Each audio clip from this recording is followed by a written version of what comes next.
Olá, eu sou Lisley Freire, psicóloga e diretora da Psyson no Brasil. Quero convidar você para estar conosco nessa temporada do PsySoncast. Este é um espaço para falarmos sobre saúde mental durante todo o mês de janeiro. Nesse primeiro episódio, vamos entender por que o trabalho mudou e por que a saúde mental se tornou uma prioridade nas empresas. Quem conduz essa conversa é minha parceira e amiga, também psicóloga na Psyson, Evelyn Rios, junto com o Dr. Sérgio Santos, médico e consultor técnico do Protege Psi. O PsySoncast é um oferecimento do Protege Psi, a solução Psyson para proteger pessoas e negócios. Olá, que bom receber você aqui na segunda temporada do PsySoncast, conectando você a um cuidado que transforma. Eu sou Evelyn Rios, psicóloga clínica e coordenadora do Psyson Edu. E para mim é uma alegria ter você aqui nessa jornada. Serão 5 episódios falando sobre saúde mental, janeiro branco. E você que não assistiu a primeira temporada, corre lá no nosso canal. Ano passado, em janeiro, nós fizemos uma série incrível sobre saúde mental Janeiro Branco. E este ano nós voltamos, mas voltamos com uma novidade. Vamos trabalhar um tema que nos atravessa. E esse tema é trabalho. Seja você empregador, empregado, gestor de pessoas, a todos nós. Esse é um tema que faz parte da nossa vida. Na primeira temporada do PsySoncast, nós conhecemos o Dr. Sérgio Santos e foi uma experiência incrível. A partir daquele momento, nós criamos uma parceria e tem sido de crescimento para todos nós. Bom, e é por isso que ele é o nosso convidado especial para toda essa jornada de PsySoncast Janeiro Branco 2026. Seja bem-vindo, Dr. Sérgio. O senhor que é médico, é pesquisador na área de ambiente, trabalho e saúde e também é professor universitário. E temos a alegria de tê-lo como consultor técnico no Protege Psi aqui na Psyson. É uma alegria e privilégio estar de volta, Evelyn, encontrar de novo você. Estou muito animado com as perspectivas dessa nova temporada. Quando a gente fala sobre trabalho, saúde e como é que isso interfere na nossa vida, como é que nós reagimos, a gente tem muita coisa boa para discutir, para conversar aqui hoje. É um privilégio estar com você. Eu também estou muito animada com este tema. Enquanto me debruçava sobre ele, percebi quantas nuances e quantos fatores interferem na minha qualidade de vida como profissional que eu não estava levando em consideração. E é por isso que o tema deste primeiro episódio do PsySoncast é o novo trabalho, porque a saúde mental virou prioridade nas empresas. Bom, o que é que tem de novo? Se é um novo trabalho, qual é o novo? Para a gente entender como é que a gente chegou até aqui, temos que entender de onde nós viemos. Muitas pessoas encaram o trabalho como sofrimento, como angústia. Mas aquelas pessoas que têm uma base cristã, se olharem lá no comecinho da Bíblia, vão ver que lá em Gênesis, lá no capítulo 2, logo do iniciozinho, foi entregue um trabalho para Adão e Eva que era prazeroso, era para cuidar do jardim. Só que aí alguma coisa aconteceu depois que eles passaram a ter que suar trabalhando para ter o próprio sustento. E essa ideia, esse ideário vem acompanhando as pessoas até hoje, que linkam muitas vezes trabalho com sofrimento. Durante muito tempo, a gente entendeu só sobre o sofrimento físico, né? Dores e pesos e tal, mas existe também um risco e um adoecimento possível de acontecer no âmbito da saúde mental.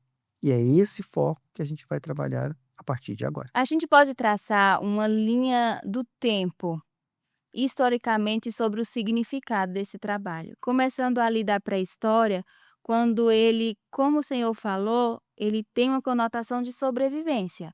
Eu preciso do trabalho para sobreviver, seja no campo, na caça e etc. Depois a gente chega ali na antiguidade, quando o trabalho tem a ideia de obrigação e hierarquia. Então, tem o trabalho mais importante, o menos importante. E interessante é que, de alguma forma, esse significado lá da antiguidade está presente hoje. Então, o trabalho manual ele é menos importante que um trabalho reflexivo, que um acadêmico, não é? É muito presente hoje. Tem que estudar para não ser o que eu fui, etc. Veja que está presente, mas isso é algo que vem lá da antiguidade. Depois a gente pode passar ali para a Idade Média. Então, um trabalho como uma vocação moral onde o cristianismo influencia. Então, orar e trabalhar. A vocação para o trabalho. Ele já começa a ter um significado mais abstrato, não é? Tem a ver com as crenças, com religiosidade, espiritualidade, a Idade Média vai trazendo. Eu percebo assim, doutor Sérgio, como uma construção. Sim. É como a nossa identidade. Olha que palavra, né? Identidade. Eu fui criança, hoje eu sou adulto. Não é que aquela minha parte de criança ficou esquecida.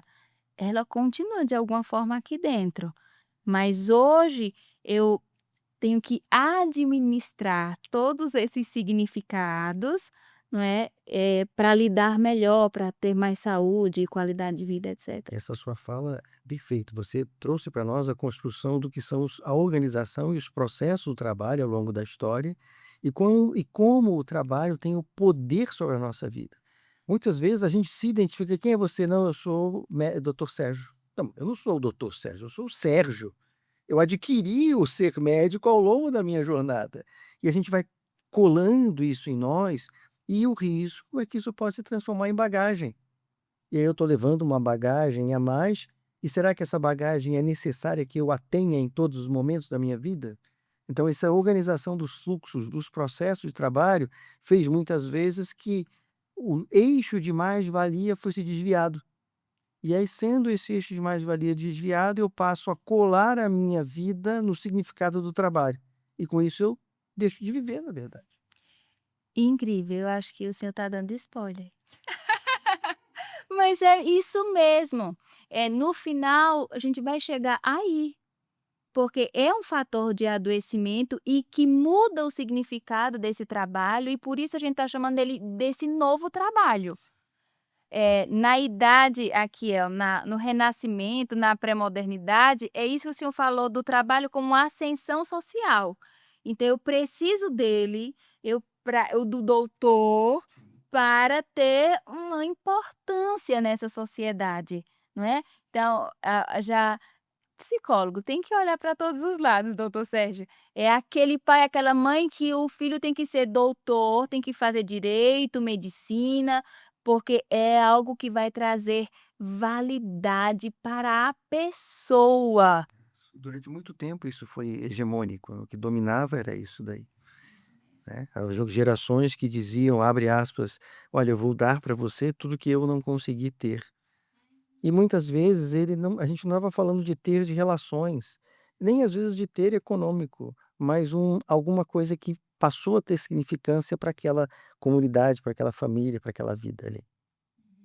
Aí a gente chega na Revolução Industrial, onde a força do trabalho humano, ele agora é vendido como um trabalho. E eu lembro daquele filme do Chaplin, Tempos Modernos.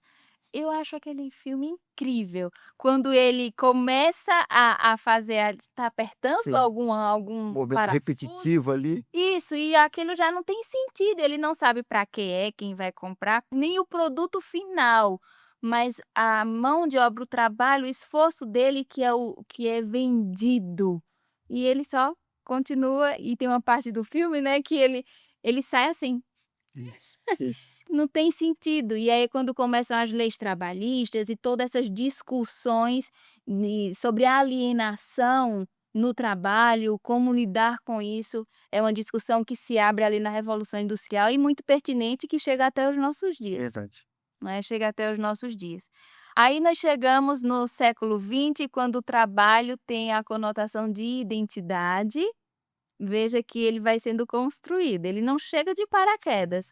É uma vai um ambiente vai se formando para que tenha essa conotação do trabalho como identidade. Depois, aí por volta do ano 1970 a 2000, o trabalho como uma realização pessoal, um significado, retoma a criatividade, a importância disso, a autonomia, já diferente do que a gente do caminho da revolução industrial, né, do propósito. Espera aí, ali não tinha propósito, mas aí a gente precisa disso. Como é? Isso precisa estar inserido no ambiente de trabalho. E hoje, chegamos no dia de hoje, onde o trabalho ele tem o significado de experiência.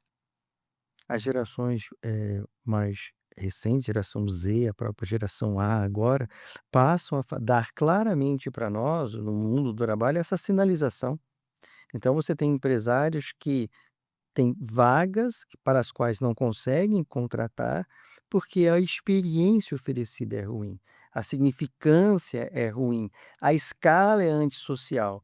Então, esse novo trabalho que a gente vai discutir ou está discutindo hoje, ele passa exatamente sobre isso. Olha, parti lá de um momento em que eu tinha o trabalho como sobrevivência. Se eu não trabalhasse para fazer manualmente as coisas, eu não andava. Passamos por um outro momento em que a gente suportava tudo pelo trabalho, porque eu colava o meu ser naquele título do trabalho. E agora a gente está numa outra esfera, onde a gente consegue perceber que o trabalho precisa ter alguma valia, que o ambiente precisa ser um pouco mais confortável, e é exatamente nesse momento que nós estamos. Olha essa frase. Há 40 anos, trabalhar significava sustentar a família. Há 20 anos, trabalhar significava construir carreira.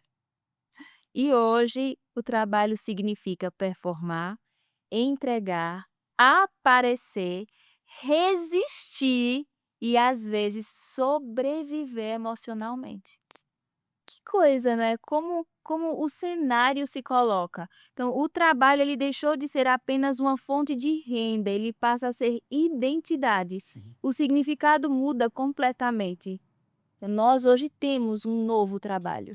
E a pergunta é: a que preço eu tenho esse novo trabalho? Porque uma das facetas é ser autônomo. Quando eu sou 100% autônomo, eu consigo gerenciar o meu próprio ambiente.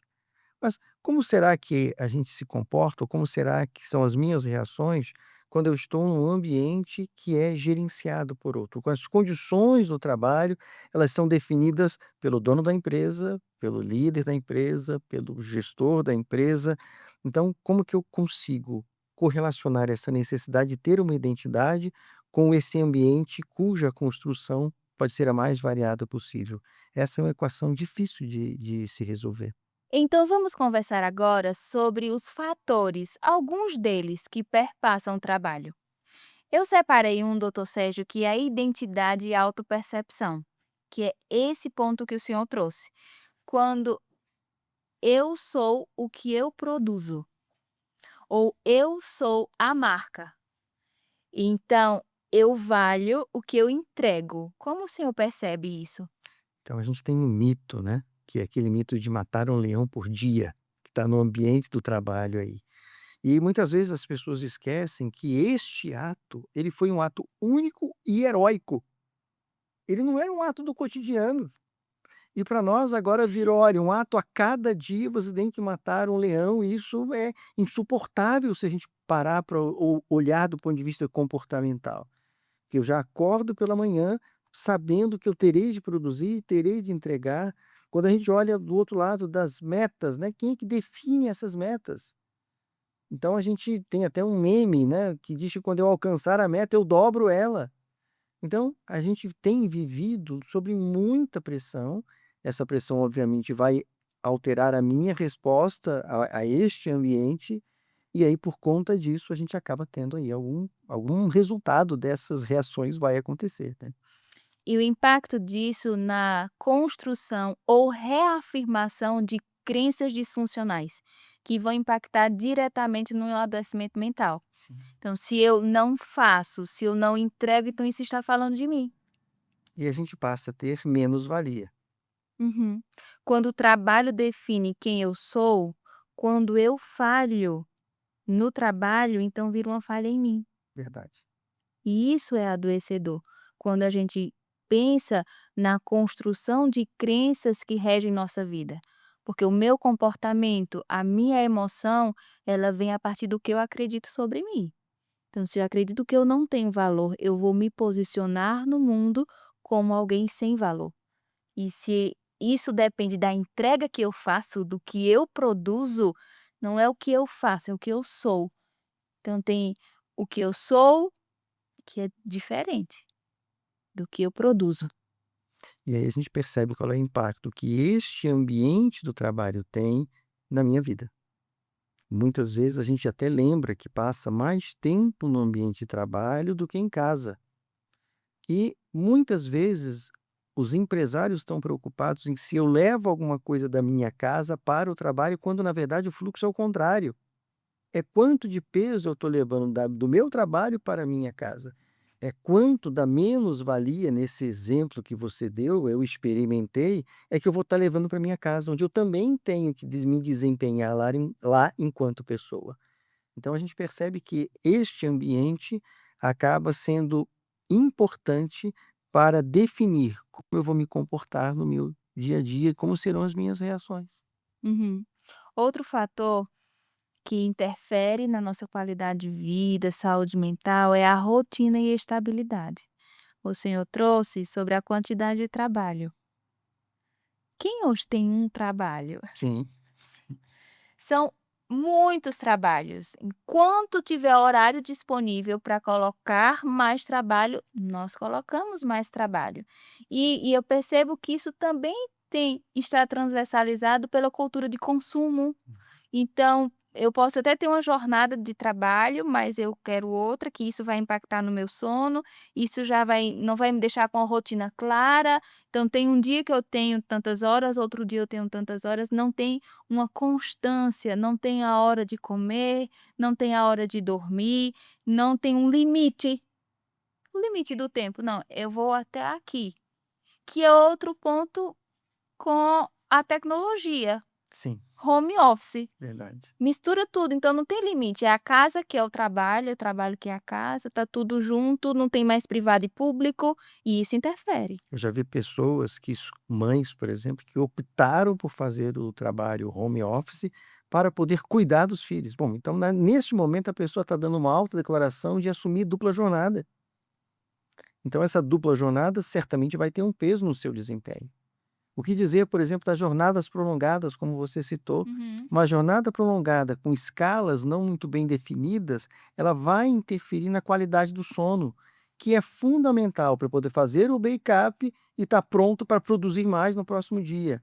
Mas se eu já chego naquele próximo dia com déficit, será que esse déficit vai se acumulando? E se ele se acumular, vai ter algum impacto no ambiente onde eu estou? Vou devolver o que para o ambiente? Sim, e quando a gente fala disso aqui, né, Sim, verdade. notificações 24 horas, tudo é urgente, é para ontem e precisa ser feito. É um fator que nós não podemos Sim. desconsiderar. E é um fator estressante. Fator Fator estressante. estressante. Muitos de nós queremos estar conectados, mas a hiperconexão também tem um preço. E a gente para olhar, a depender do tipo de trabalho que você está fazendo, se naquele contexto do trabalho você também está hiperconectado, além daquele trabalho, você vai estar dividindo a sua atenção. E ao dividir a sua atenção, você vai produzir menos. Por melhor que seja o nosso processador cerebral, Sim. ele também tem limitações. Então, esses contextos todos estão relacionados ao que a gente está chamando aqui do novo trabalho, que a gente vai vivendo, fazendo e executando sem perceber, mas ele vai ter um impacto. Hiperestimulação. O corpo pede pausa, o trabalho pede urgência, e o conflito entre os 2 gera o adoecimento. Sim, é verdade. E a gente precisa compreender que tudo isso que nós estamos falando aqui já está mensurado. Existem riscos relacionados a isso. Mas por que que isso acaba sendo novo, então? Por que que a gente não vinha conversando sobre isso antes? Na prática, porque a gente deixou de analisar o contexto do que chamamos de ergonomia. A ergonomia ela tem um tripé. A ergonomia física, essa nós já aprendemos a lidar com ela. É a mesa de trabalho arrumada, é a altura da cadeira, a altura do seu monitor, o filtro ali para você não ter cansaço ocular. Mas nós temos ainda a ergonomia mental, que é exatamente isso que nós estamos falando aqui. o impacto do assédio, o impacto do bullying, o impacto da sobrecarga e a minha resposta de comportamento. E depois disso, nós temos a ergonomia organizacional, que aí é focada para os líderes. Você que é dono da empresa, como você está organizando o fluxo e processo da sua produção? Você que é gestor de pessoas, como você está organizando a escala e como você está ocupando-se enquanto gestor da percepção de bem-estar daquele seu trabalhador, do seu funcionário. Então, todos esses aspectos que já eram previstos, a gente deixou de olhar para eles. E agora a gente passou a precisar olhar para eles de novo. Então, esse novo trabalho está trazendo novos resultados para os quais a ergonomia mental e a ergonomia organizacional passam a ser muito importantes. E sobre a ergonomia mental, nós temos também fatores, né, seguindo os que o senhor trouxe, que são as relações, a vida social que também é atingida pelo trabalho, o propósito, os valores, o sentido e os limites emocionais. É quando você diz assim: "Deu, preciso me desconectar, eu preciso desligar, eu Uma preciso pausa. parar". Parar, respeitar o meu limite, porque não é o peso da tarefa que adoece, mas é a sensação de que eu não posso colocar esse peso no chão. Eu tenho que seguir carregando ele independente do quanto esteja doendo. Então, o trabalho pode ter momentos e ele tem momentos difíceis de sobrecarga, mas o que que eu faço com essa sobrecarga? É aí que entra a ergonomia. Como eu vou lidar com isso? Então, se eu tenho uma cadeira que não está apropriada, na ergonomia, assim, preciso ajustar a cadeira, o ambiente, o maquinário. E na ergonomia mental, ok, sobrecarga emocional. Você precisa parar, Sim. também é um ajuste. Coloca esse peso um pouquinho no chão, relaxa, para depois você ter condições gerais para seguir. Não dá para todas as dimensões elas são unidas em uma só. Não, elas não são indissociáveis. Então, provavelmente o físico pode piorar a minha resposta comportamental, um estresse emocional pode me trazer dores físicas que estão apontando para um estresse emocional, e nesse contexto todo, a ergonomia organizacional, que é como as lideranças estão vendo, se é que estão vendo, esses aspectos. Então, se faz necessário começar por uma receita que avalie esses riscos, se eles existem, no ambiente do trabalho. E se eles existirem, quais são as medidas de proteção psicológica para esses trabalhadores neste ambiente? E quais são as medidas de proteção coletiva que o gestor vai precisar tomar para se livrar, né, desses eventuais riscos e ter mais produtividade? Porque, no fundo, tanto do ponto de vista da pessoa, como do ponto de vista do gestor, a gente vai resultar em mais resultado. E mais resultado vai ser mais produtividade, mas uma produtividade que precisa ser prazerosa, que precisa ter significância, que precisa fazer valer a identidade que eu captei. Então esse mundo do novo trabalho é um mundo que a gente precisa mostrar para as pessoas que eles existem. Excelente. Começamos muito bem. Que bom. Um um apanhado aí histórico do significado, de como ele foi perpassando pelos anos e as épocas, o que esse novo trabalho traz para a gente, alguns fatores que ali perpassam o trabalho e impactam nossa saúde mental, nossa qualidade de vida. E no final o senhor falou de uma palavrinha: riscos Pois psicossociais. é. E é sobre esse o tema do nosso segundo episódio PsyZoncast. Quais são os riscos psicossociais? O que são? E o que fazer com eles? Então você é o nosso convidado especial, não perde, vem com a gente, acompanha toda essa jornada de Janeiro Branco, vai ser muito especial, já está sendo. Doutor Sérgio, muito obrigada. Eu agradeço. Nos Até a vemos no próxima. próximo episódio.